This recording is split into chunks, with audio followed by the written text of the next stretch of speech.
back to Magic TV. My name's Craig. It is 9 o'clock, which means it's time for a Talk Magic. And I am super excited because the person I've got on this channel today, the person I'm sitting down with, is one of the most knowledgeable magicians that I know. He is an incredible performer. I have raved about his material on this channel over and over again. And I interviewed Dave Jones earlier, a few weeks ago, and I kind of thought to myself, how do I get somebody on the channel that's even more knowledgeable than Dave Jones? What do? You invite Shaun McCree on. Shaun, how are you? Are you okay? Not bad, thank you. Not bad. I think like everybody else, we're going a bit mad now, but there we go. That's it. We're getting there. Absolutely. And hopefully, like we just said off camera, hopefully we're going to be, we're seeing light at the end of the tunnel for the first time. Things seem to be moving in the right direction. But I know that, I've been speaking to you for a long time about doing this interview. You're actually one of the very first people that I reached out to, and I know you were busy at the time. And I've been trying to get you on the channel now for probably about 6 months since it started. You were one of the very first people I approached, and it's taken me a while to get you on here, but I'm so glad that you have, because I have so much respect for you as a performer and as a creator and as a cardician and a magician. And I think that people can learn so much from you. So thank you so much for finding the time to come on the channel. Thanks for asking. No problem. Now, I know I've got a big audience in America, and I'm willing to bet there's a few people that are watching this that don't know who you are. And I aim to fix that because, you've done so much in your career. You really have. And you're so well read, which we can see from the books behind you. And, when we started this call, I was like, oh, that's a fantastic backdrop. And you went, yeah, that's one of the shelves. Like, I just imagine your house just being what everyone else uses wallpaper. You use magic books. Not just magic books, but you're pretty close there. Yeah, we're in grave danger of the house collapsing into a black hole under the weight of books. I think it's close to doing that now. And that's just amazing to see. It really is. But let's the people that don't know who you are, Shaun, before we start talking about advice and books and everything else, let's start at the very beginning. You've been in magic for a very long time. When I came into magic, everybody was talking about Shaun McCree. So you've been around a lot longer than I have. How did you get into magic? What's your origin story? Is it your typical pull a coin from behind your ear type thing? Well, kind of, sort of. I mean, I grew up in a village in the middle of nowhere, basically, and there was hardly any kids around.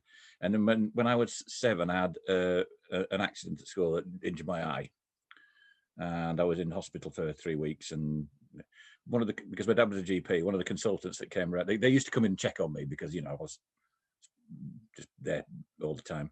And he came and showed me that X-ray eyes card trick thing, which I thought was quite appropriate because I couldn't see out of one eye, and left me the deck of cards to play with. And then at the same sort of time, I think I got the Norman Hunter, the Puffin magic book, and the John Fisher magic book for one Christmas. But I had a year when I wasn't allowed to do any kind of sports or PE or gym or anything like that at school. So I that was like between that and then summer holidays where I didn't get to see any of the kids for a long time because my brothers were quite little at that point. That was kind of the perfect thing for an introverted sort of a hobby like magic, really. And I started doing it quite intensely then, really.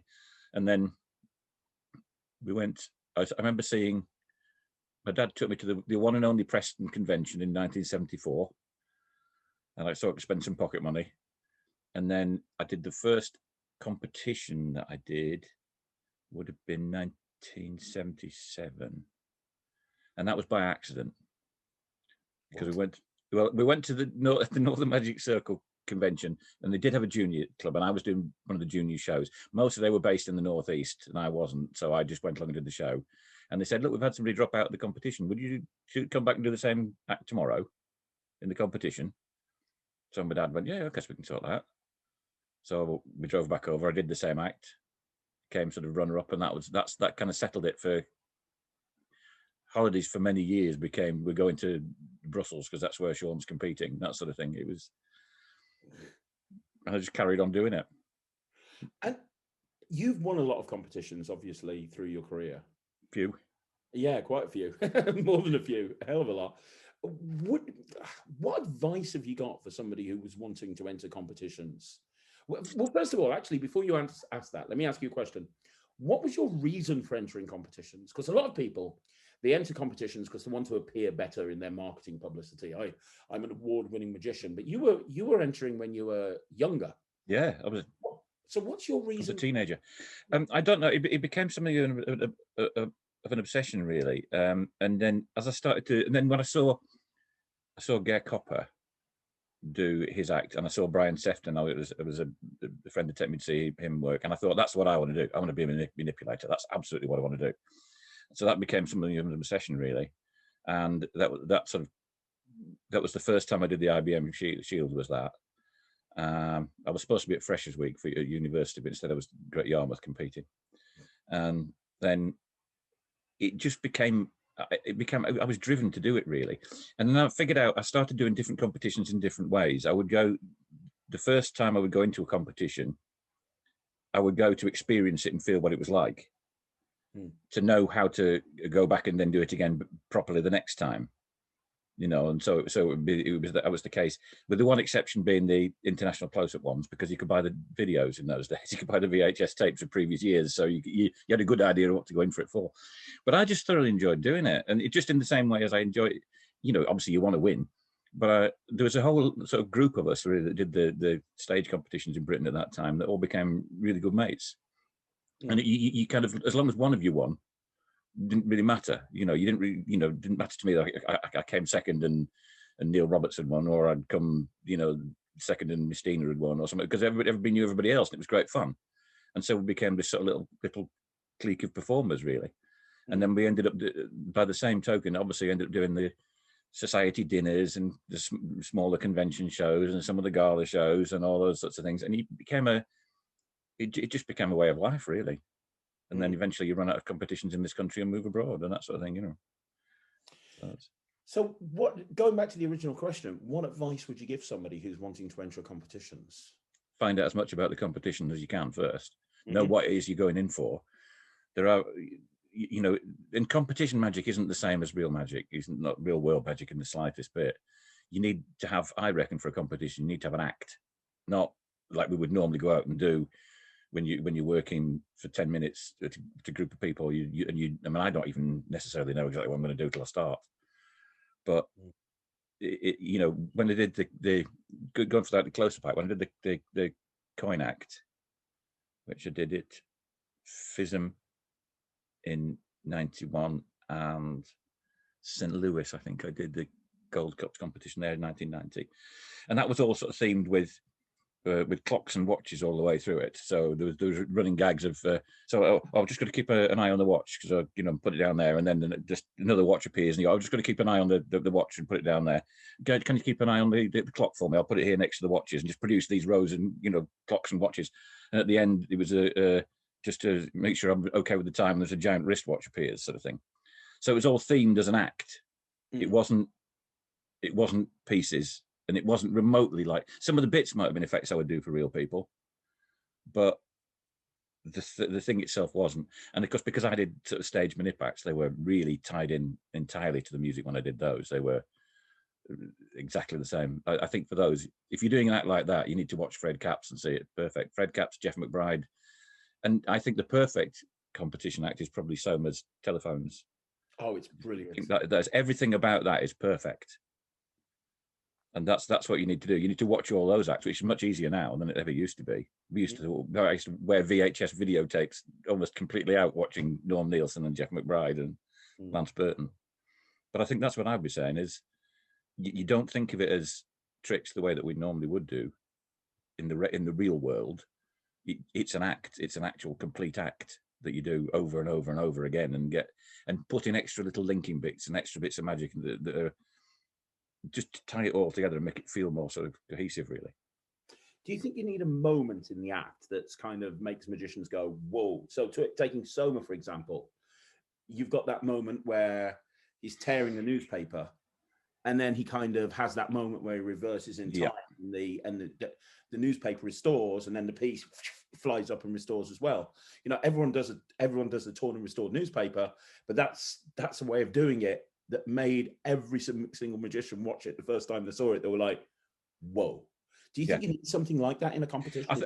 I think it certainly helps if you're going to stand a chance of winning. Yeah. There's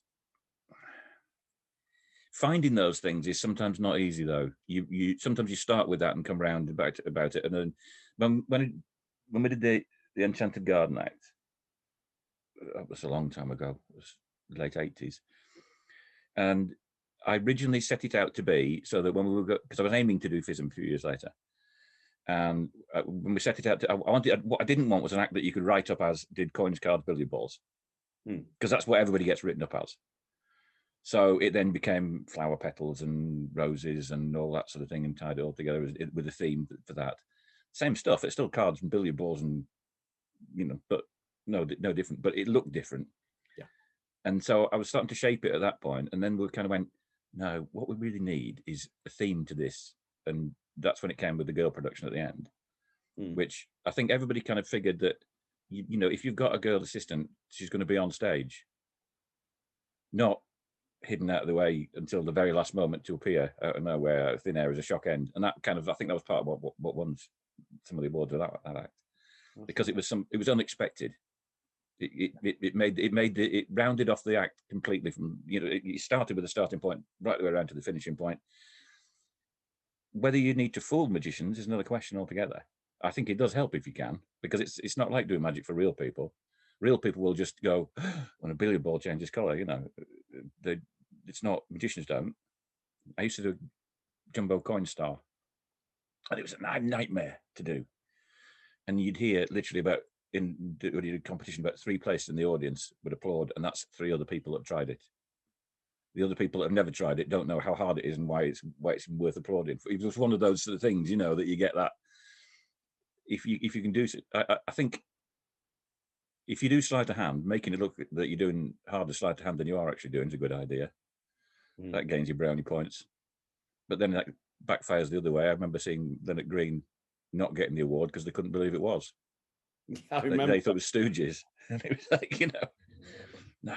So, yeah, I think it does help if you can get a moment, or everything is just like, either you need a moment or you need it all crafted together so it all just ties in on itself. Sometimes going full circle, ending up exactly where you began is a nice round sort of finishing way to put a competition act together. But the thing is that you're in such a bizarre circumstance anyway that you don't know who you're going to be following, who's going to be on after you. So ideally you want to be different, you want to look different and seem different from the others. Yeah. And do you have any advice in terms of when you're doing the competition, in terms of performing for magicians? Because I mean, you've made a career out of performing for magicians, both as a lecturer, as a creator, and also as a competition, a competition act. There's people that are going to be watching this that are thinking, "Oh my God, the thought of performing in front of magicians just petrifies me." That's I suppose because I started out doing it, it's never occurred to me that as an issue. It was just. And I just used to get asked to do beyond the shows because I had that kind of an act,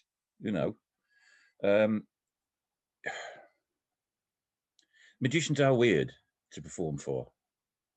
They'll applaud things that they didn't see you do but know you must have done. And they'll applaud something you haven't done yet because of the way you got into it so well. They'll go, oh, that was the most perfect steal from wherever it was, and they start to applaud before you've done anything. They're not like real people. You sort of get into the feel of performing for magicians, really. It's but it's a very limited market in some ways. Really. Well, it is, but I mean, like you said yourself, I mean, you had an act that you literally went around the world with, and that is a viable, performing space, really, isn't it? If you've got an act, people have seen the act, you've won competitions with it, you've performed it, you can get invited to gala shows literally all over the world to perform. Yeah. Well, it was when I got the proper version rather than the more competition-y versions of the act, but the proper version of the act, which unfortunately I don't have a video of. I was able to work that in commercial venues abroad. But that was when a 10-minute visual act was exactly what you needed to use at the time, and that's you do it twice a night in a nightclub, and that was great. And because you're in a little enclosed bubble, there's no interaction with other people; they just watch. So that was commercial then. Whether it is as commercial now, I don't really know. It's hard to tell. I don't really know what the overlap is between magicians and commercial magic. It's probably different these days. Nowadays, I would think what I do for everything I do for magicians these days, when I've done things, performances and competitions, has been what I do for real people. Yeah. So it's not the same thing, because it's been a show rather than a competition, really, mostly, apart from doing Blackpool a few years ago. Well, you know, there's going to be people that know you or are aware of your career and your body of work that are watching this. And they're probably going to be a little bit surprised that you're bringing up the term manipulator, because everybody knows you as an incredible close-up magician. That was by accident, really?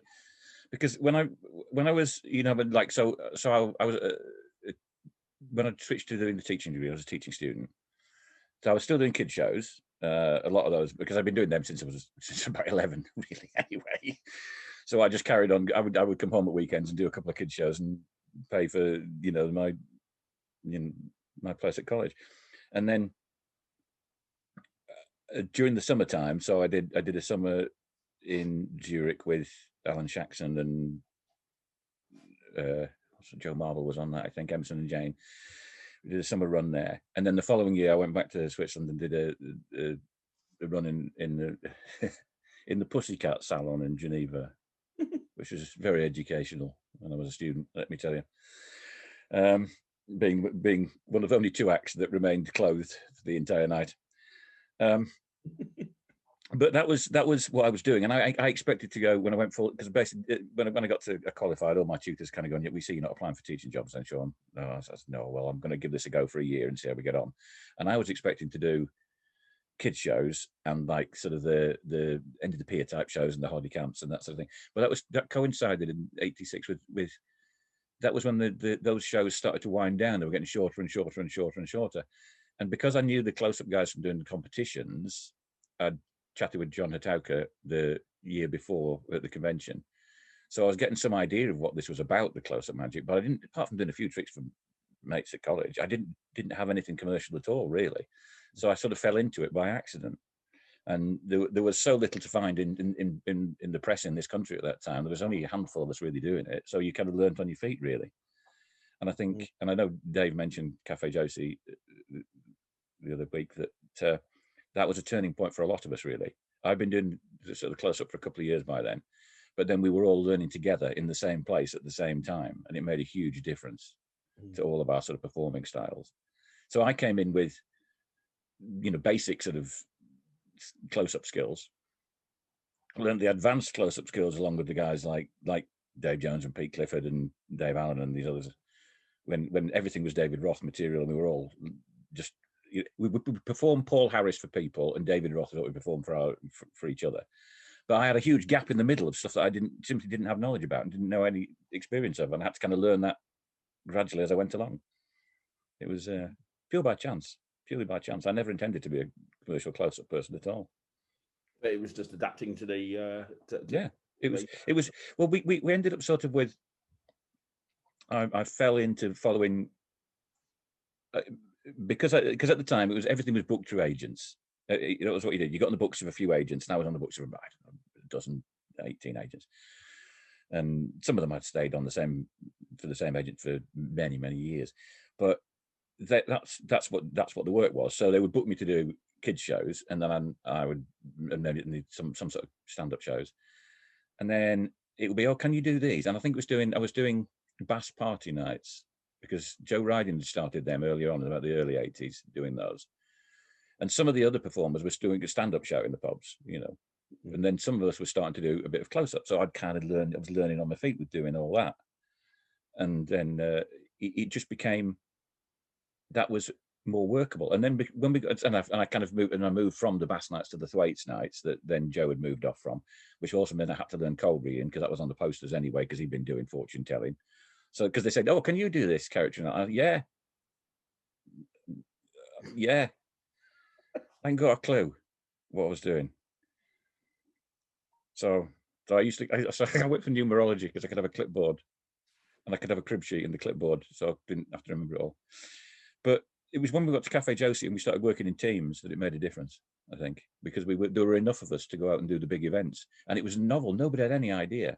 I remember trying to sell it into restaurants and they were kind of go, well, what do you, we can't really have things like doves and rabbits. And no. Well, would you set it up in the corner and do the show there? No, it's not like that. And to remember now that you had to explain to people what commercial close-up magic actually was a really weird thing. To think about it now, that everybody, that now it's more likely that people will kind of go, how do you do a stand-up show, than explaining to the client what close-up magic actually was. And that was quite fascinating.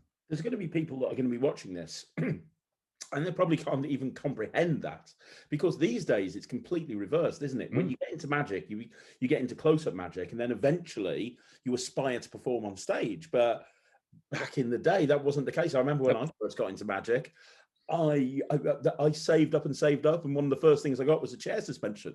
I had nowhere to do it, but that's what I wanted. That I needed. So my plan was always to perform on stage, and it's weird how that's completely changed around now.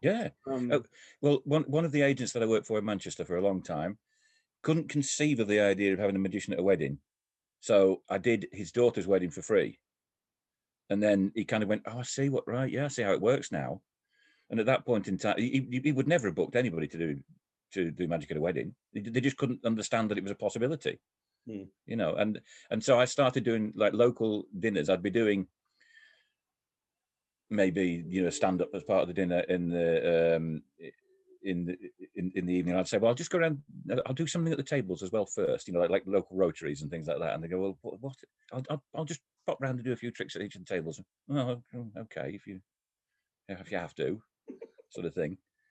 And the venue I used to do for Christmas, it started out with, can you do we want a kids party? Can you do that? And then the next year, can you do the kids party, and can you come in and do the evening on Christmas Eve as well? And then we're not having a kids party anymore. Can you do lunchtime Christmas Eve and the evening Christmas Eve? And then can you do Boxing Day as well? Can you do New Year's Eve? And I think I was there for 28 years over the course of the time.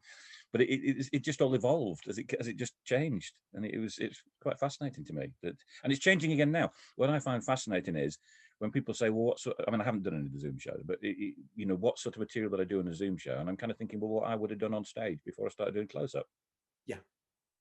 That's the point. It's that sort of thing, So it's intriguing to me how it's all. And things will change. I think that virtual shows will stick around. I think so. I think it's going to be another option. Like some people put on the website, I do kid shows, I do cabaret, I do illusion shows, I do close up. It's going to be, I do virtual shows. Yeah, absolutely. I remember doing when the first trade show that I did was 1990, I think. And there weren't any rules covering what the performers were and what they could do, because there weren't any. It just didn't happen. There was half a dozen people might have been doing it in this country, and the chances of you ever running into another one at a trade show is almost nil. And again, I fell into that sort of partially by accident, really. I ended up doing exhibitions for years, partially because the other half of one of the agents that I worked for made the exhibition stands, and then he moved into designing the stands and helping coach people how to use the stands, and basically built me and my colleague John into the stands. So it was so we did trade shows for years, and that was another one by accident, really. I mean, because looking for when you try and find what was in print about it, there was nothing, and that wasn't a market at all. I think there might have been a handful of people like Michael Bailey and stuff doing it, but hardly anybody in this country. It was big business in the States, but not here. I want to talk about that in a minute. Let me ask you one other question. Do you think that learning stage magic and stage manipulation before you started learning close-up magic made you a better close-up magician? And the reason I ask this is because I see a lot, I've been to a lot of multi-man gigs where they're booked to do banquets, and they walk over to a table of 10 and they'll perform to 2 or 3 people. Won't perform to the whole table. And everybody I've seen that does, in my opinion, table magic or banquet magic correctly, they've got a background or they've performed on stage, because you kind of walk over and you own the whole table. Do you think it's important to have stage skills as a close-up magician? Important, maybe not. An asset, probably. it does mean you think differently when you're doing that sort of material. One of the things I learned very quickly, partially because I was doing the pubs following Joe, but partially also because at the same time I was doing like Michelin star places where there was no space on the table because there was 97 glasses in front of every person, and that everything's worked up here. And I know that Michael Amar, when I saw him lecture, was saying things like that you want things framed up here with you in your face so they can see you, and everything's done chest height and up here, not packet tricks down here where nobody can see it. But I think it's it probably is a bit of a, it's not, again, that's something that came about with the trade shows. You learn very quickly to transition from 2 people to 4 people to 10 people to 40 people, and you just kind of sort of step up and back and get sort of more stand up, I think. I don't know, it's probably an asset. Whether it's a requirement, I doubt very much. I think you can learn in either direction, I would reckon. Yeah. It was automatically the way we all did, because when pocket tricks were pocket tricks, they didn't conceive of being done at an event like that. So everybody went, and you'll see it sometimes at Magic Society dinners, when the members go around and do tricks at tables instead of the performers going around doing tricks at tables. They do a pocket trick they do for 2 people in a pub. Yeah. Rather than something that the entire table can see and something that's up off the table and visible for everybody. Yeah, I don't know. It's a good question, though. It's interesting, isn't it? What advice, as somebody who's done stage for years and close-up for years, a question I get on this channel an awful lot is, how do I transition from a close-up magician into a stage magician? What skills do I need to learn? And also, how do I cope with the nerves of performing on stage? Because there's a big difference between walking out cold in front of 200 or 300 people and walking up to a group of 5 people in a pub. Yeah, that's kind of a difficult one for me to answer, really, because I didn't do that. I didn't transition that way around. So I just stepped back into what I used to do. You do need to think differently. I think the way you script things is different. I think when you're doing, like my after dinner stand-up is pretty tightly scripted. It feels relaxed, and and there's bits in it when we're apparently corpse because somebody's made me laugh and all that, but it's in the same place every time, and the timing's the same every time.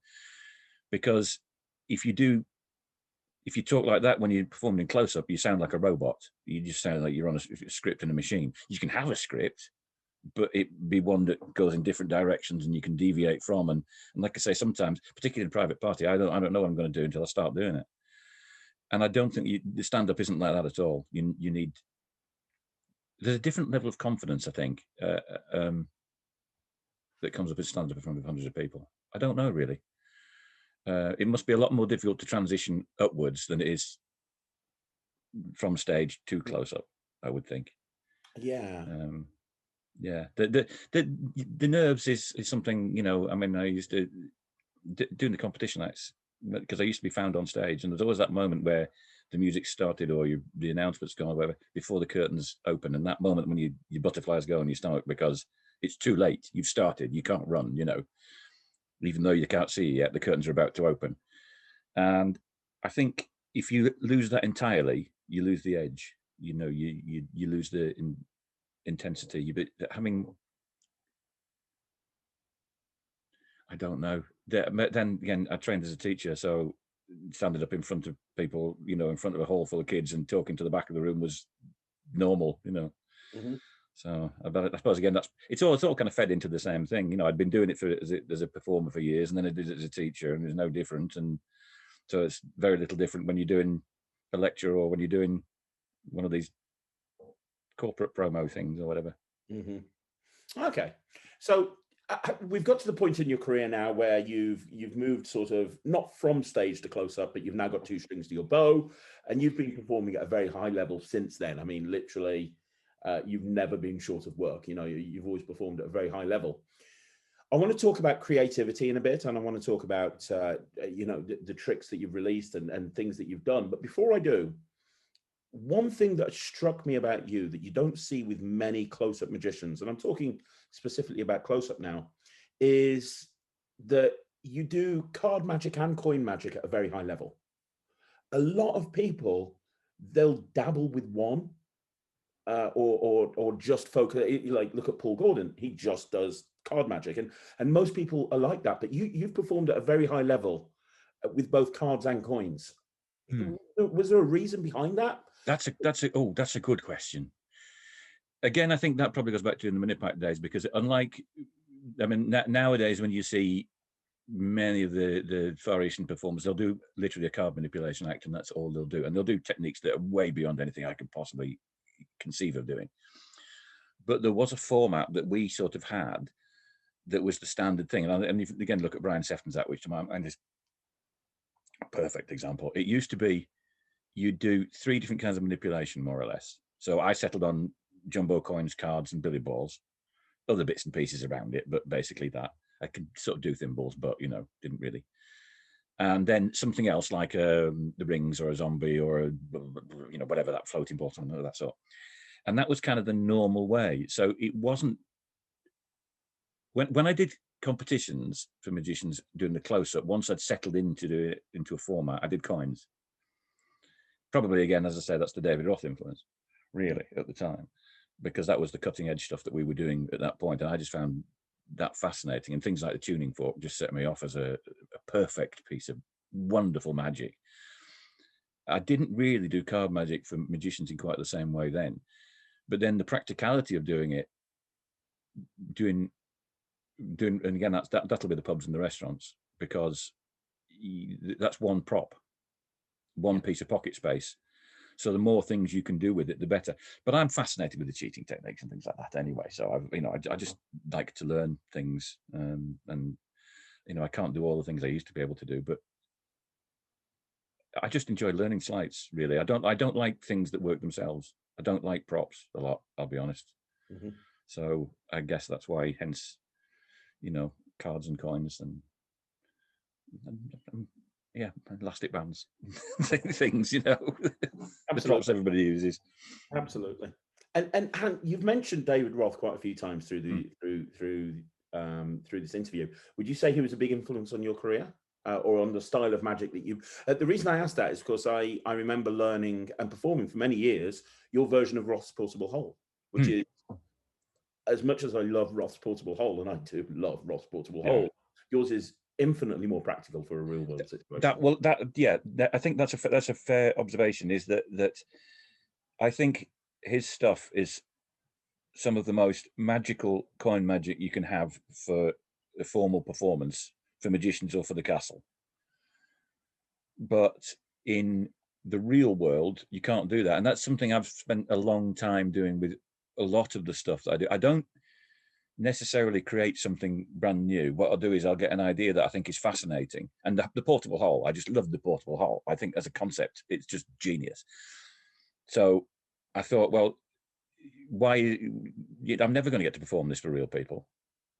So I went away and worked out something that is the same hook and the same feel and the same idea, but is a workable effect and doesn't need a table, and you know, you can do it with borrowed coins and so on and so forth. So that's what I've done with a lot of stuff, is I've gone, this is a great effect, but as it stands, it's unworkable for me in the real world. So I'll go away and I'll work out a way that makes it workable, you know. Same with things like the razor blade deck. You know, I like the idea of the fact that the spectators can reset that for you. You know, it's as most of the versions of it aren't practical in reality. Where if they're in a position where they can reset it, and you can go back in your pocket and you can go to the next table and do it again if you want. I became very conscious of early on. I don't think reset was an important thing. No. We didn't realize it. I don't think most of what was published wasn't in any concept of resetting, and that became really significant when I started to move to the banquets and things. Because, you know, if you've got a minute and a half reset and you've got 20 tables to do, you know, that's thick end of half an hour off your 2-hour time just resetting. So I think that's why I look at stuff and come up with other ways of doing it, preferably that have no reset at all, and ideally everything goes back in the pockets where it started. It ends up in the same place, because there's nothing worse than going for that important gimmick to find that it's in your back left trouser pocket and you've only got your right hand available to get to it because you've got to reset it. But yeah, I mean, David Roth's magic is beautiful, and there's some things I would still like to do the sleeve. At some point I would love to find an excuse to do the sleeve routine. But I never found a way to make that work any kind of practical way. I did try to do it in sort of a parlor setting at one time, but I couldn't. It just didn't gel. Yeah, but I think go on. No, go on. I was going to say, as far as magic for magicians is concerned, yes, David Roth's a massive influence, I think, at that time. Well, how do you go around? What's your process for taking a trick and making it your own? And using the portable hole as an example, this is something that hundreds of magicians, thousands of magicians have read, practiced, learned the impasse, learned everything that you need to learn in order to perform it flawlessly, and then ultimately never gone out and done it because they then go into an environment which it's never practical for. You then took it and said, well, actually, I love this premise. I love this hook. How can I make it so that I keep that and yet make it work for the environment I'm in? And I think that's something that magicians struggle with, making a trick their own. And it's something I've seen you do over and over again. Have you got any advice on your process? Well, I start with the performing conditions invariably. Like I say, you know, when I first started, I didn't realize that you weren't going to be in a position where you couldn't put things down. You know, because if you're in a pub somewhere, you don't put a deck of cards on the table because it's just going to stick to it. It's not going to come up off the table. You don't have any space to put anything in. I remember seeing a thing, I think it's in Davenport sold years ago. I mean, it was sold as a close-up mat that had like a cushion underneath that you could put down on top of people's cutlery on the table. And I'm thinking, no, just no. But I think it's also because I worked in so many different environments that you don't have the same tables, you don't have the same table space, you don't have the same visibility, you don't always have the, you know, I mean, some like American diners, you'll have a Formica covered plastic top table or steel top tables in a pub, and then there's no space at all on the table, so everything comes up off the table first of all, is my consideration. So if I can't do it in my hands, I won't work, so I'll rework it so it can be done in your hands. That's my first criteria. Then the second one is it has to be practically no reset, so I'll work that into it. And then so you sometimes you do get defeated and you just can't come up with a solution to it, and it just sits in the back of your mind for ages, you know. And I've got routines that don't fit that bill at all from the early days that are, you know, and I've got some that I just work out for myself. I've got a progressive coin matrix, which is completely utterly useless in the real world, but it was just a challenge to make. So I think taking other people, I just look at other people's effects and I go, well, if I like the idea, if I like the plot and I like the premise, then I'll work out some way to make it, some similar version of it work in reality. And that's kind of also how I wouldn't say the folded rising card came about a different way, really. That came about because everybody else in Cafe Josie was doing invisible deck and I didn't have a spare pocket. So I wanted a way to do invisible deck without an invisible deck. And that had the same, it's not about, that's more an excuse to use the byplay of the invisible card and the invisible deck and have an impressive end to it rather than it being an actual invisible deck. But I wanted, because people would say, can you do that one with invisible cards? Because I saw Dave Smith do it last week, you know. Yeah, well, mine's a bit different, but yeah. And that's the way some of these things come about. But I do think it helps if you can look at every version of something before you start to, you know, if you get a plot, sometimes I'll go for a plot that I haven't got in the repertoire, because I don't like overlapping too many things against one another being the same. So if I haven't got a plot, I'll find a way to make one work of that plot if I like it enough. And it'll fit my, you know, working criteria. And then I'll try it and see whether it works for me when I go out and perform it.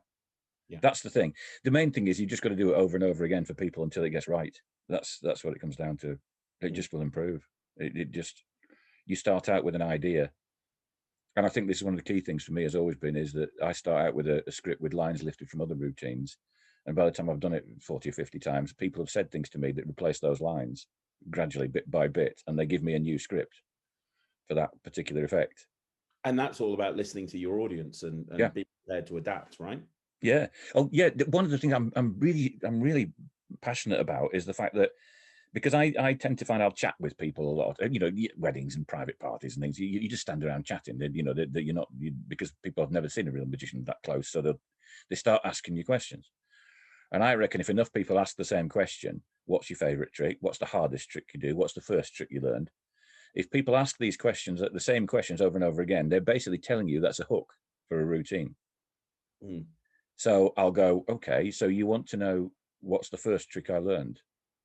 So I'll assign a trick to that plot, because you're going to ask it to me. Another time I'm at another party, somebody's going to say, what's the first trick you learned? So I've got one. It's not remotely anything to do with the first trick I ever learned, but if they all say it, they've given me that hook. They've given me that plot hook. So yeah. I'll tie a routine to it. And a lot of the stuff I've done in recent years has been, that's exactly what I've started out doing. I've taken the hook, the setup first that they've given me, and I've made it into a routine that then I can adapt something else to work to.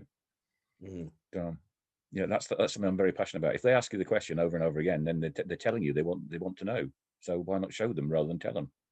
And I think that's something that a lot of magicians forget about, understanding that one of the most important things is the hook, is grabbing people's attention. Mm. You know, how many times have we pulled out a deck of cards and go and pick a card and they go, I know that one. Because that's what they assume, right? Yeah, but you know, you've only got one chance to create a first impression. You need to grab them straight away, right? I think so. I think, and there's a bizarre thing about card magic that allows you to do something odd, in that sometimes the procedure itself of the effect can be the hook. You know, so I have one where I'm going to find your card. The first card I'll find with two hands, the second card with one hand, and the third card with no hands. And then I've got another one, which is, so I want you to take out a card, but I want you to just look at a card, and I want you to just think of a card. So it gets progressively more difficult. And so you've kind of got a premise by the nature of the construct. No, there wouldn't be an initial trick that I would do. It's one later on, but you know, but the construct of the routine actually gives you the hook. On the other hand, I do like the idea of claiming something absolutely impossible and then doing it. You know, so I'm going to find your card by holding the deck in one hand, cutting the card with the same hand that's holding them, reaching into the cut with two fingers, the hand doing the holding and the cutting, pulling out one card, all of which whilst completely blindfold, and then taking my glasses off. And and then actually doing that, and actually doing what you said, because they just think you're having a laugh with them, then you're not going to do it. But then if you actually do what you just said you are going to do, this completely impossible thing, you've got a very compact piece of presentation there, I think. I like doing things like that. That's quite fun. Yeah. I have to say, I'm going to just completely go off topic a little bit, slightly. You mentioned and glossed over the folded invisible rising card. I have to say that if people are watching this and they are not aware of your work, Shaun, they need to figure out a way to learn that trick, and they need to immediately buy it. I think that your DVD set is still available from RSVP. It will be in the book. And we're going to talk about the book. That was a game changer when I learned that. I use that in so many routines. Yeah. I do it in my multiple selection. I do it in a rising card thing as an extra rise. I do it as you presented it. I probably overuse that thing. And the reason I do is because there's very little that I have found that is commercial as that moment when you can be completely surrounded. Yeah. And they've gone through the pantomime of the folding up of the card, which is hilarious anyway. And then they get that moment where it just comes up out the deck. Yeah. Jaws drop. Like, it is incredible. Out of everything that you've ever created, Shaun, I have to say, it's so good. It's so good. They do freak out completely. It's something I can't quite get why it took me to do it. You know what I mean? Because the idea, I think the idea is a Harry Riser one, from what I remember. And I remember seeing a version of it in a Lincoln Ring Parade, Rich Bartram, I think. But it just didn't come about in a way that connected. It just didn't fit. Plus, it wasn't quite as impromptu and as sort of easygoing. But it's just it's what I've probably done it more than most. I'll tell you what else. if there's when occasionally, you know, when you go, just occasionally, those of us that do put stuff out into the magic community, you'll be at an event somewhere and somebody will say, oh, yeah, I saw a magician and he did this particular trick. And that's the one I get the most buzz out of when I hear that somebody, and he did this thing where I imagined I'd folded up a card and it came rising out the deck. And I'm kind of going, oh, I'm so chuffed now. That really made me feel pleased. But I think I've done that. I've done it on trade stands. I've done that because, as you say, it's actually quite a big trick. Yeah. You know, you can do it for quite a largish group of people. And it plays really well. And that moment as it rises up out the deck is a really, it is a one that people just go, oh. It really is. But it's the whole build-up, the structure of the routine before it. It's like, pick a card. Oh, no, don't let me see. Oh, I saw it. It's the blah, blah, blah, blah. But the whole thing is it's one of the most commercial routines I know. With a thank you. And it's a fastidio, isn't it? It's a shuffle deck in use anytime. Yeah. Even better. I have to say that's something I do go by as much as I possibly can. I've nothing against gimmicks in a deck of cards. I'm just too lazy to ring them in and out. And I'm more likely to do the routine more often if I can do it from a shuffle deck. So it'll get more working in, and it'll end up to a place where I'm happier with it.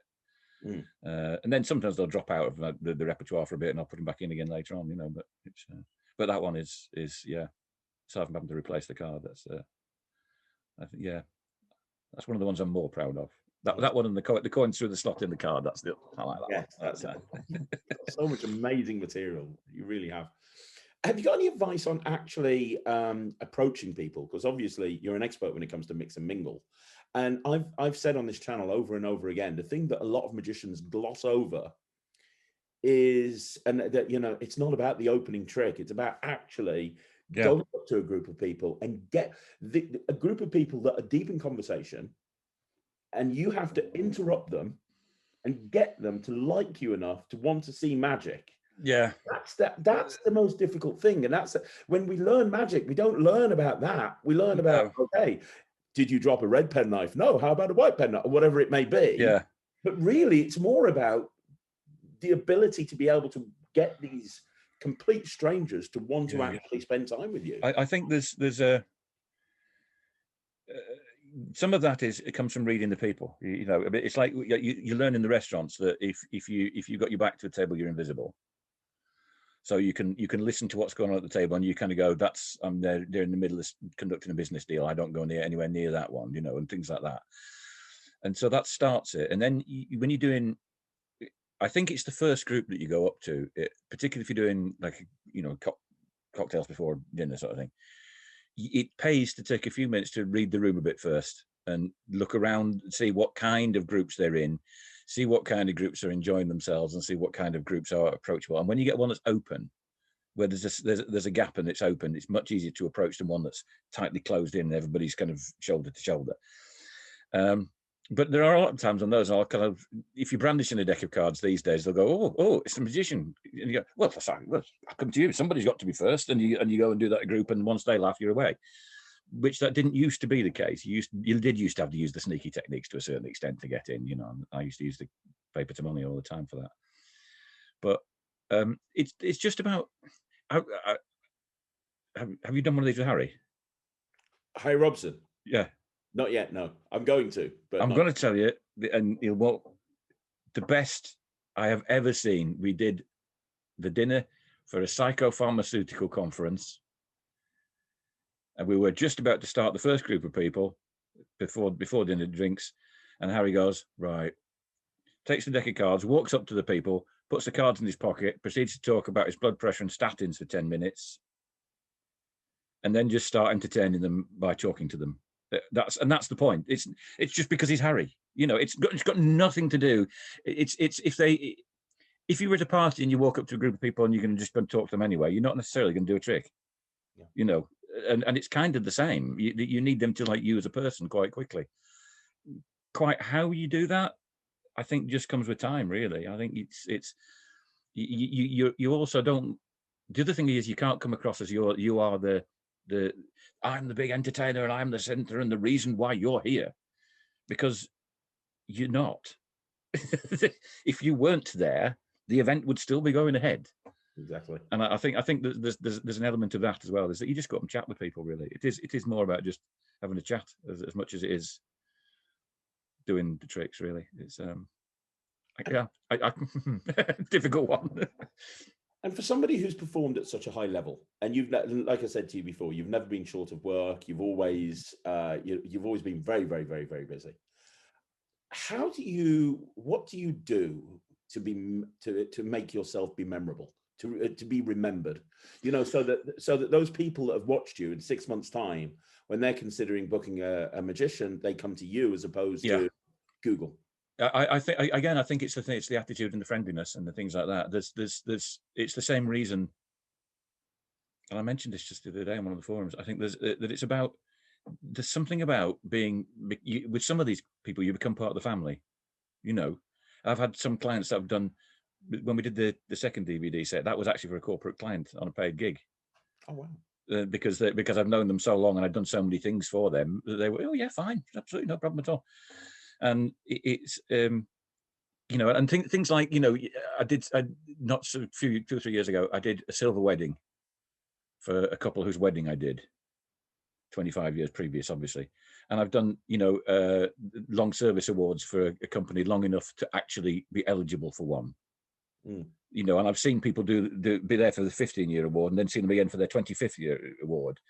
And it's just a case of people kind of like you. The tricks impress everybody, but they sort of get on with you. You're not too pushy, you're not too arrogant, you're not too demanding. You'll fit in with whatever needed. If there is a problem, and that's one of the things I learned from doing the restaurants over the years, is you make it clear to staff and everybody else that if there's ever a problem, that and you go and hold that table, you keep them occupied, you calm things down, you settle that table down. If there's a problem with hotels that you work at regularly, the dining staff, don't worry, I'll go and keep that table busy for a bit and just have a chat with them, and they won't know that 10 minutes has gone by because there's been a problem because somebody dropped something in the kitchen. And I think it's that the other aspects of that is part of it. It's just, I think people, plus of course, it's from the point of view of if it's a book of different events, it's being reliable. You always turn up, you always do the job, you always look the part, you always.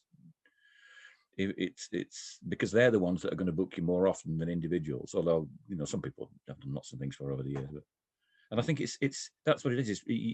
I'm kind of, some of my people are retiring now. They're all going, but mine, I'm heading that way myself now. But it's that's the thing is, you sort of become part of the family, really. I think with a lot of these things, and that's how you keep getting rebooked. Yeah. How you do that, I think, is just by being a sort of fairly reasonably pleasant human being. Yeah, I think absolutely. As much as anything else.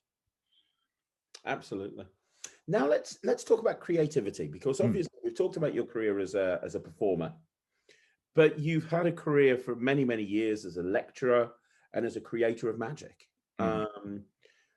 I remember you Mark Leveridge did those close-up symposiums. Yeah, you were involved in quite a few of those, weren't you? I did the second one, I think, because that was just before I did the competition in the States, so it was just like a longer version of the same act. And I did one with Pete Wardell. We did a one that was a kind of a small sort of seminar-based one, I think.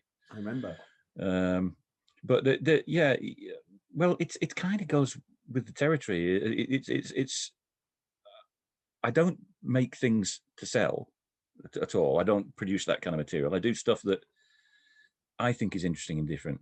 But then again, that also comes from growing up in a place where I didn't have access to. I had books and I could make things up from when people let me old copies of ABBA. I could make props up and learn how to do it. One of the fun things that I had as a kid was looking at the old magic catalogs and trying to work out how things were done from the descriptions. And in those days, a lot of it was, it's not done with threads, it's not done with magnets, and it's not done with mirrors. So I can work out what's left now. Then it's not that hard. But there was part of it was that. But then again, you see, when I was a student, I did a thesis on critical thinking and problem solving, and one on creativity and creativity techniques. And back in those days, there was almost nothing available in print apart from De Bono and one or two, I think, Zbigniew Pietraszynski had a book, I think. But there's now so much available out there. And I did a course. We did a one-day course a few years ago with a comedian caricaturist friend on comedy and creativity, and using all the ideas to kickstart creative thoughts. And a lot of those techniques are really useful when you're doing it. I personally actually think, on the creativity tools front, that the one in Fitzkey in the trick brain with the prop, the technique and the effect, where you put them all together and just deal, and randomly assign them and try and work them out, is one of the earliest creativity tools that were published. It's before Osborne and brainstorming. But there's lots of techniques which you can use. And I would say to anybody to look at things like whack on the side of the head, Roger Van Eyck, and there's lots of books on creativity techniques now that can kickstart you things, and you can do. And Jeff McBride's written quite a few of these sort of things as well. That where you just knock your brain out of its normal thing. For me, in recent years, it's always been the corporate promotional shows, because I kind of stopped doing as many trade shows because my back wasn't so good, and then I find there's companies that I've done, like there's an AV company I did loads for over the years, and they have a very, very jargon heavy industry. So when they do these training days and we're trying to familiarize people with the new gear and all that, I would go and do 10-15 minute spot. I would entertain them over lunch as well, but I'd do a 10-15 minute spot in the morning with what I like to refer to as visual metaphors for what they're doing. So deconstructing a video signal became like some Heath Robinson device where you pour water into a thing and it separates it into red, yellow, green, and blue, like the old water to wine. I've done signal leakage in unshielded twisted pair cables. That's Darrell's jumping knot.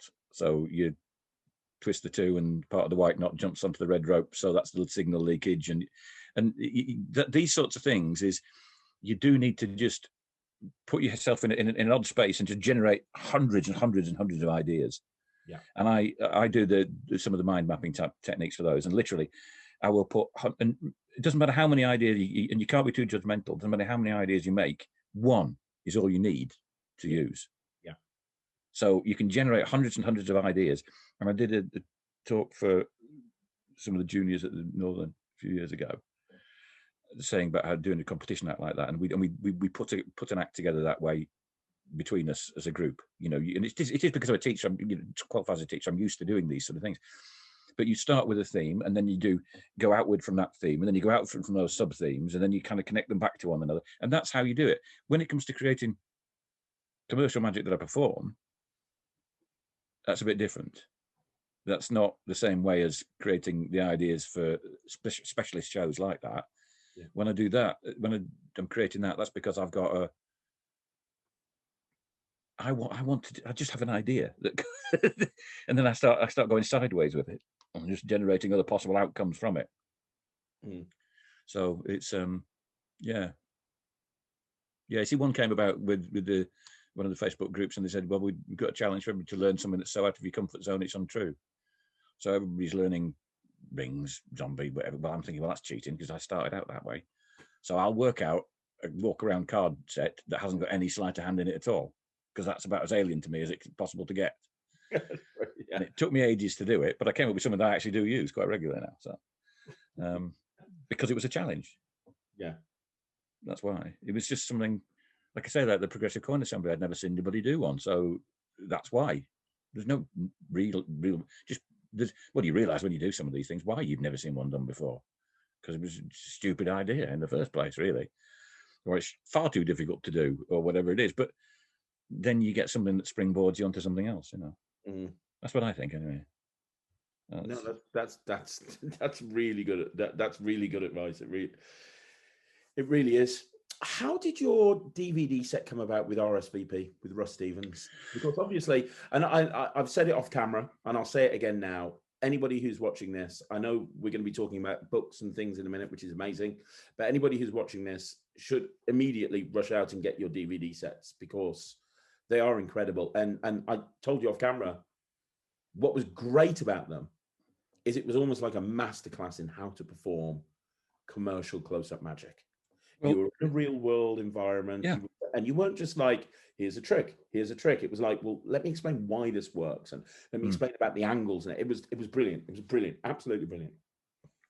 Thank you. I think it came about. I think Russ hadn't done that. He'd done a couple, I think, at that point, and it just seemed like it was a good time to do it, to do some of the material, really, because I hadn't done any lectures for a while, and I hadn't done anything like that, and I hadn't, really put anything out to the real world. And we ended up, the pub we filmed the first one in was in the village where I grew up. Oh, wow. And nobody had seen me perform for 20 odd years by then, something like that. But by then, because I'd been doing, well, I went full time in '86, and that came out in 2004. So I've been doing it for a long enough time anyway to have a lot of material. And I picked the things that I thought were interesting and different enough to do. And there's reasons why all of them, because they've all evolved being done for real people. Yeah. And that's, I think you need to be flexible when you set out when you're performing a routine.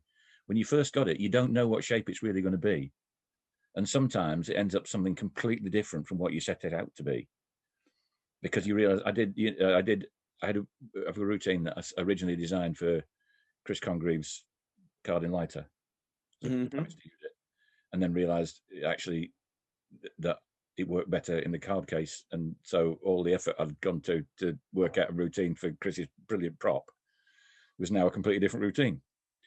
And I think that's kind of the point. How it came about, I think it was just the right time to do that one.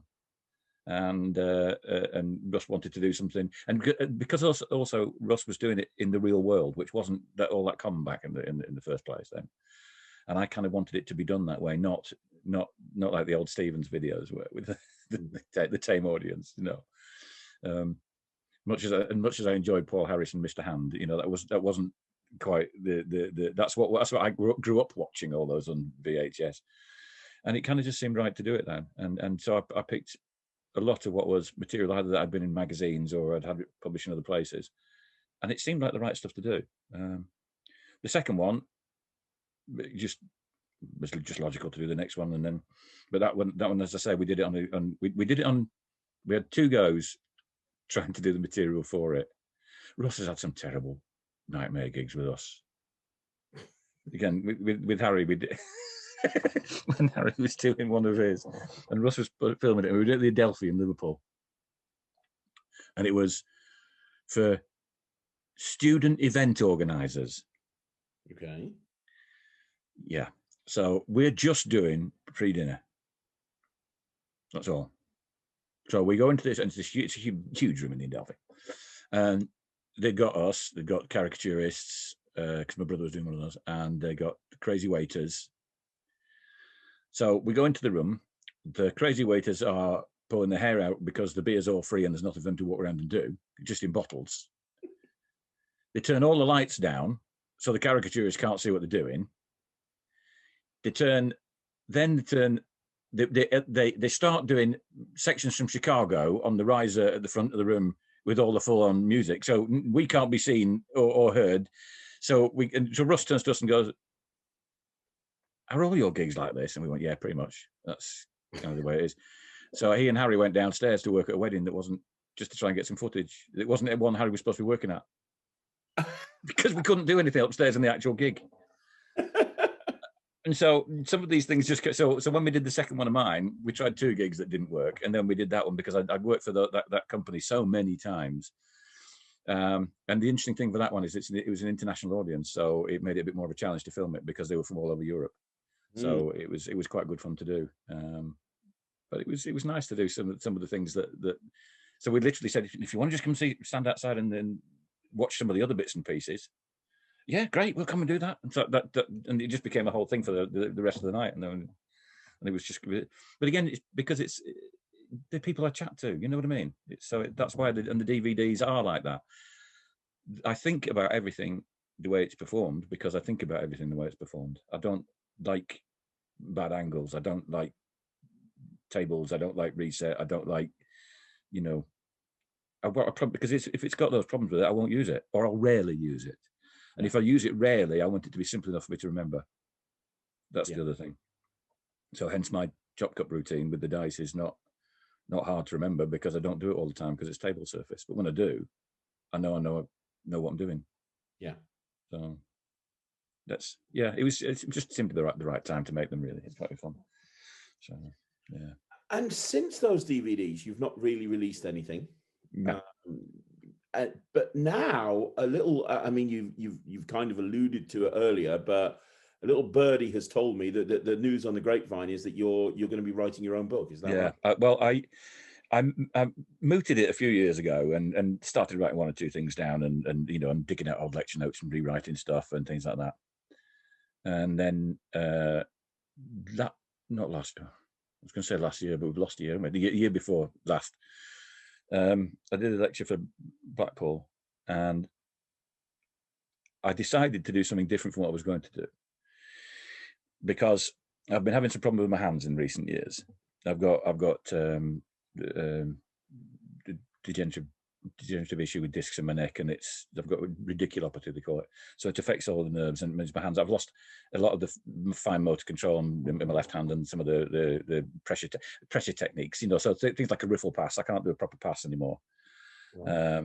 Soft slights are fine, and I keep it in trim by doing card productions because that makes my hands work hard. But so instead, I did for them a lecture and a set of lecture notes with a lot of the almost self-working material that I've come out with over the years, because I still play with these things, even if they're not my immediate go-to. And some of them I do use when you go back to a table and do something again. There's a lot of them I use in those kind of scenarios. And so during the course of I've been gradually putting things together. And then the last year or so, I've been writing things up quite consistently now.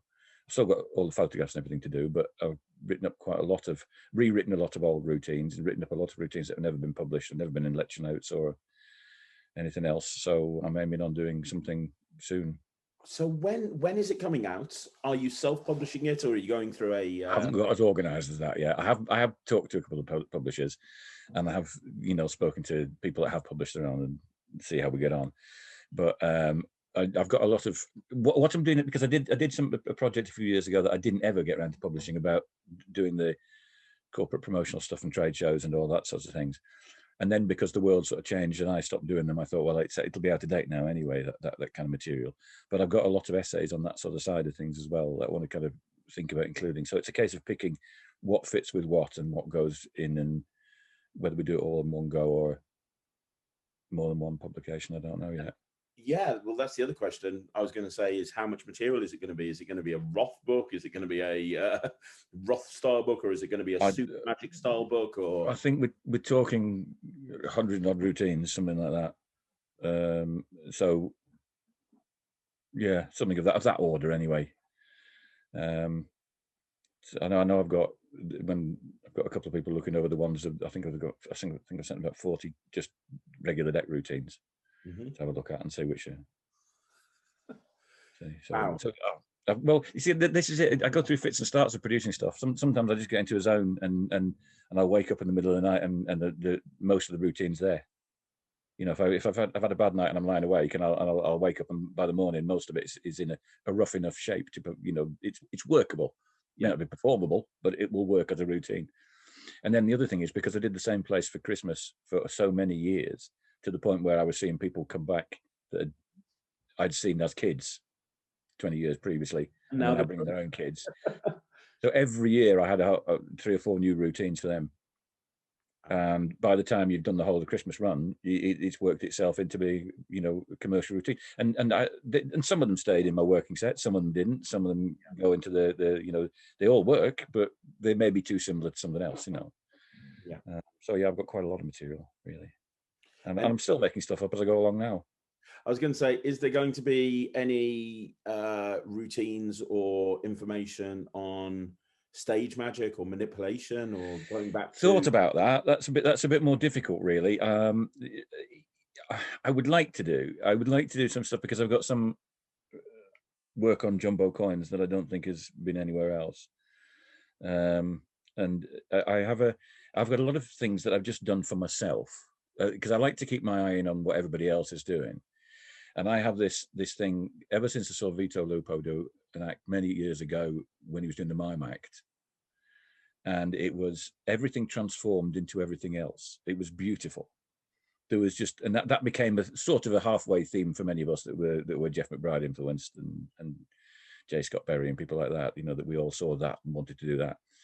So I've played with a lot of things of transition work. So I've done, so jumbo coin to thimble and jumbo coin to minute wand and minute wand to ball, but whether they're of any use, I don't know. I hesitated. I've got an interlock production which basically produces 4 blackjack hands, and it's quite cool. But I didn't know whether to just do commercial stuff at this point, if you know what I mean. It would be nice to go through some of the original bits of the old props from the acts, I think, as well, because I still have all that. I have everything. I'm a terrible hoarder for stuff. Well, it could be a book where you've got stories and theory and not just routines, but absolutely everything. I think that you have so much knowledge and you've been around and seen so many different scenarios. It would be great to see. I know. So somebody said in one of the Facebook groups about, what's your worst gig? And I'm going, how many would you like? I can give you dozens. If you do enough over the years, do you want the one where somebody died? That was quite a good one at the gig. What? Yeah, they don't really want to see card tricks after that, and then I've had ones where I was I think you can forget about doing the stand up now because the police are on the way, because everybody's busy having a fight in the car park. That was a good one. I've had, and then one of the classic ones is where I walked into a gig and go up to the first bloke that you go up to in the first group, takes a card, takes it out of the deck, folds it up and eats it. Just eats it, swallows it down. And me and the other people that were just stood there, I just wet myself laughing. The best thing was I did the same gig the following year, and the moment I walked in, this woman goes to me and says, that bloke that ate the card last year, he's not here this year, so we'll have a good time.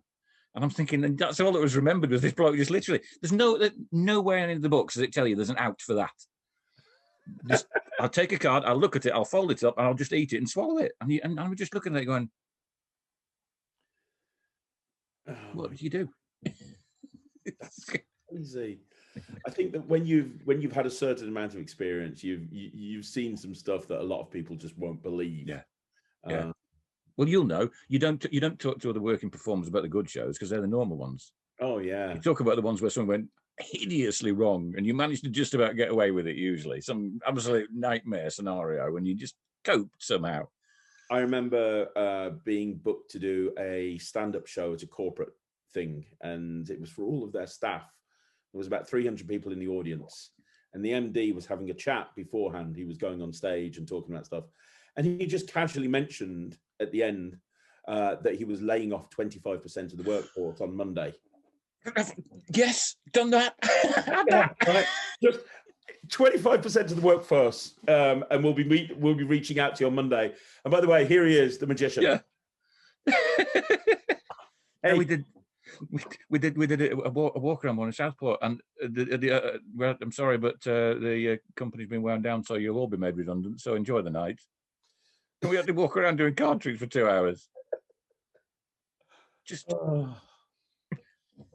see, these are the things that nobody prepares you for. No. And you can't really be prepared for, other than the fact that you've just done enough. It doesn't really. You go, oh no, what am I going to do now? Mm-hmm. Get my way through it.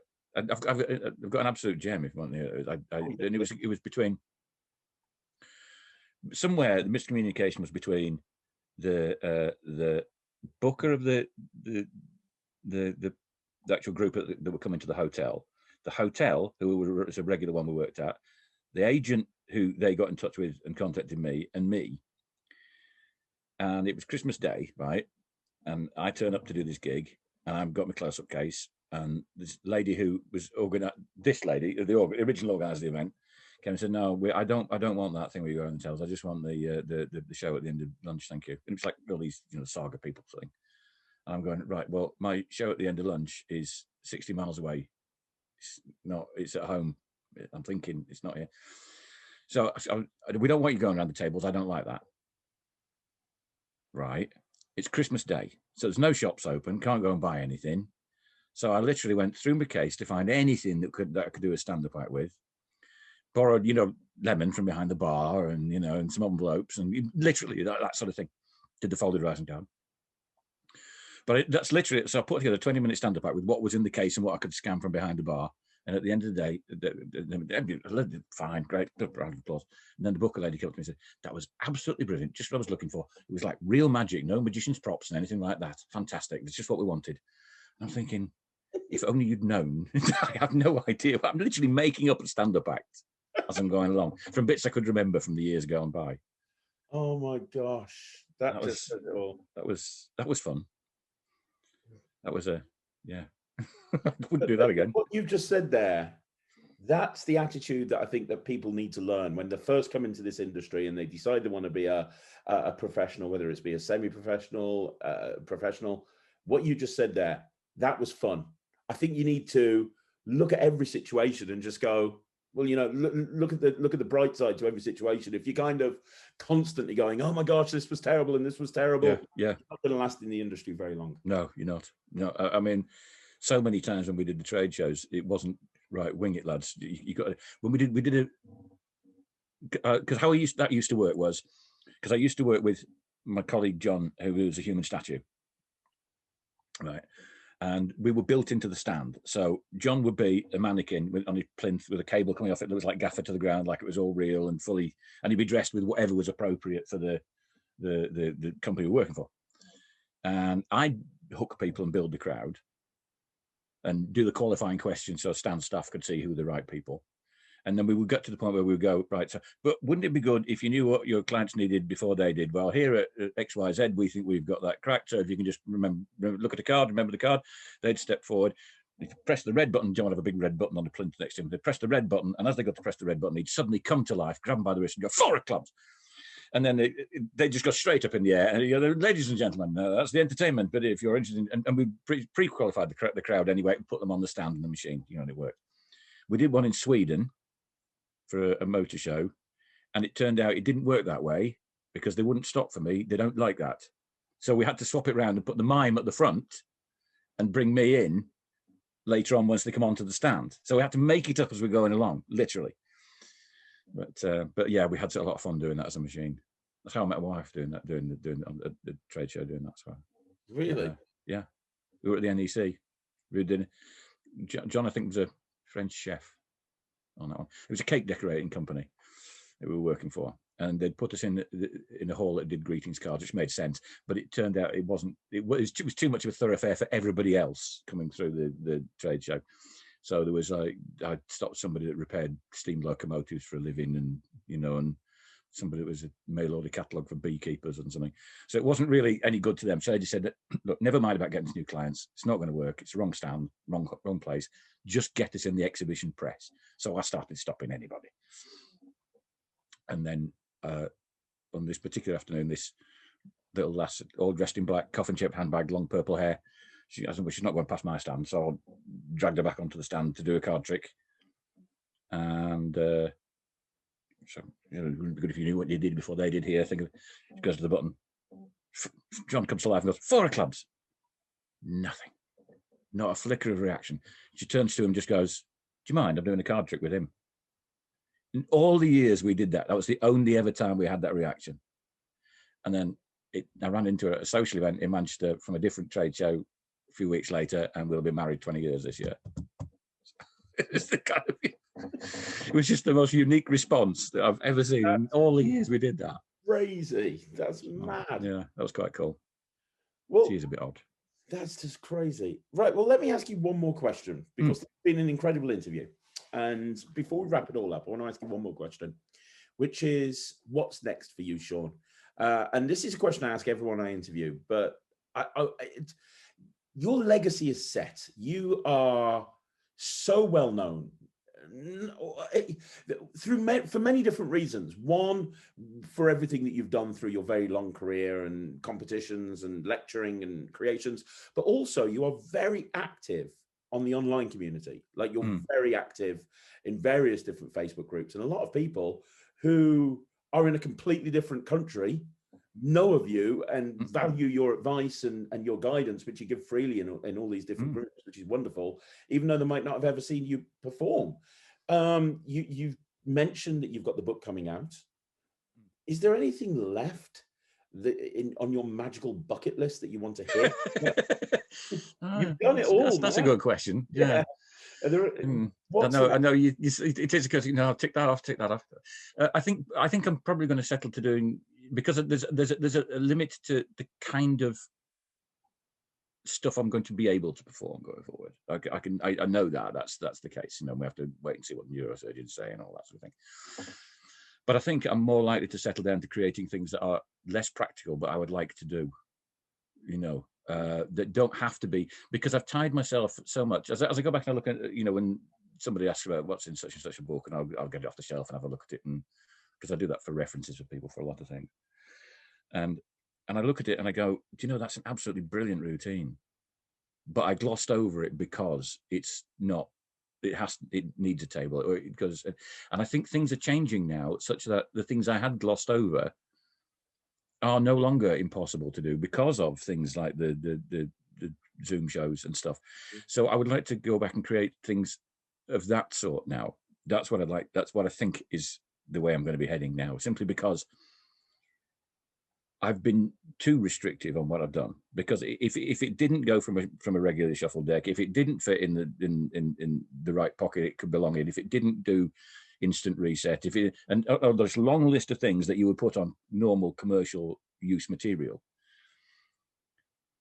I've just kind of discarded it, so I haven't investigated lots of plots. There's lots of things I've not even gone down the route of, particularly in cards and coins, that because of that reason. And I think I would now like to go that way and explore some of those things more, because there is, it's made me realize there is more market for things like that than I ever realized.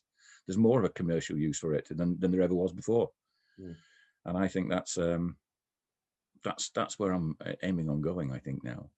Plus, I'm always available for advice for anybody that needs it and wants it. That's the other thing. If I've got anything that is worth saying, I'll try and give it. I'll try and help. Well, that's any way I can. One of the questions I wanted to ask you, which is, back in my day when I first got into magic, and I joined my first magic club, the advice I was given over and over again was find a mentor. Find a mentor. Find somebody that can take you under their wing. You don't really see that as much these days. You don't. But what you've done in Facebook groups, what you do and what you continue to do, is as good as, if not better than, for somebody new into magic. What advice would you give them about finding a mentor or finding guidance? Is there a... Oh, that's very difficult, really, because until you know something about the person, know whether they're worth listening to or match what you want to do, it's really hard to tell. See, I was really fortunate in that aspect, because I sort of grew up doing the competitions and then doing the shows. People would come and give me advice, and sometimes, well, I mean, when it was, I was lucky because it was people like Bobby Bernard and Ali Bongo and Pat Page, and Bob Swadlin taught me techniques of the dancing cane. Rovi, of course, was a absolute godsend for learning the real world. But I kind of think because I listened to what they had to say, they didn't always necessarily give me the right advice for me, but they would tell me what the problem was, and they'd be absolutely bang on the money right. And I think if you're going to do these sort of things, you do need to take on board that when I give people advice, I can only give them what I think is the right advice for me. It might not be the right advice for them, but that probably I've identified something that they need to think about. And I think that's one of the things. Actually, finding a mentor is probably going to be a lot harder. I think by accident. I would say I've had probably 3 people I'd classify as a mentor. One was, when I first started as a kid, was John Pye, who was later the international president of the IBM, because he was the only magician in the area, and he was very, very tolerant with me getting off the school bus and going into his shop and picking his brains, particularly for a photographer's shop rather than a magic shop, you know what I mean? And then Brian Sefton, who taught me how to do and put up with me a lot with doing the manipulation and put me on the right path for things. And then obviously when I was doing Commercial Magic Row, he was the governor, because I think he showed me how you can entertain real people with literally just a deck of cards and yourself. And I think if you're going to go about finding a mentor, you need to just listen to a lot of people. And if you think somebody gives you the right sort of advice, see if they're approachable. I would say not everybody is, not everybody has the time. Yeah. And some people do it commercially, and that's great too. And they'll you pay for lessons, but it depends upon what it needs to be something that's you both get something out of it. I think when I coached Ben Pruce for the Young Magician of the Year, it was good for both of us. It was good for me to teach him to do these things again, even though I couldn't necessarily do them in the same way. And it was good for him to learn how I wanted to. And it was nice to see him evolve into doing things that I didn't do. Yeah. And that was rewarding for me, And I suspect that's probably why those people gave me the advice when I was young, is because they saw me evolve into somebody that they thought was, because I listened. That's what it was. And I tried my best not to let anybody down. Didn't always work, but I think that's it. So as for finding a mentor, I think I would say just find people that you think, listen to what they have to say when they have something to say. And when they put some advice down for you, if you ask for advice, respond to it. But also ask, particularly on social media, which is harder, you need to explain what kind of advice you're looking for. It's one of the things I've said a lot is it helps. If you're putting a video there, are you putting it there for criticism? Are you putting it there just for reference for yourself? Are you putting it there because it's a work in progress? What do you want from it? Yeah. And don't necessarily listen to all the people that say no. So it's just ignore the people. Don't rise to the people that tell you it's a load of rubbish and you shouldn't be doing it that way, because you never know. You might have the right way to do it that they haven't thought of yet. Next time will be the big one. That you've broken something new. Yeah, that's really great advice. That is really fantastic advice, and this has been a fantastic place to end the interview. Shaun, this has been absolutely incredible. Now, if people want to reach out to you, if they've watched this and they want to seek out your advice, what's the best way to contact you? Is it via a Facebook group and tagging you in? Yeah, probably. It's usually that's the way. I'm on social media fairly regularly at the moment, and more so than usual. Which Facebook groups do you? Magicians Only is the one that we're the admin team for. Right. Obviously, I mean, you can find me through many of the magic ones, but the routine manipulations for the manipulators and for the circle as well, of course, if you remember. But then you probably don't need my advice if you remember. I would think that's kind of redundant in it by that point. But you can find me on social media. I'm always easy enough to find on Facebook. Fantastic. And if people want to register their interest in any book that you might bring out in the future, if people let me know, and just it might be as easy for some people, because I don't always notice messages on that are requests on a normal one, because I get a lot of those that are to do with the groups and things like that, but maybe via the pages and other things as well. But it's a case of, if you let me know that you are interested, it gives me an idea as to how to approach doing it. And I would say also, I will be sorting a website for it when I get to the point where I'm organised enough to do that, because I hate doing that. That's not a job I relish in any way, shape or form. I'm afraid I date from the days when I wrote the HTML code of the first one, so I'm not really...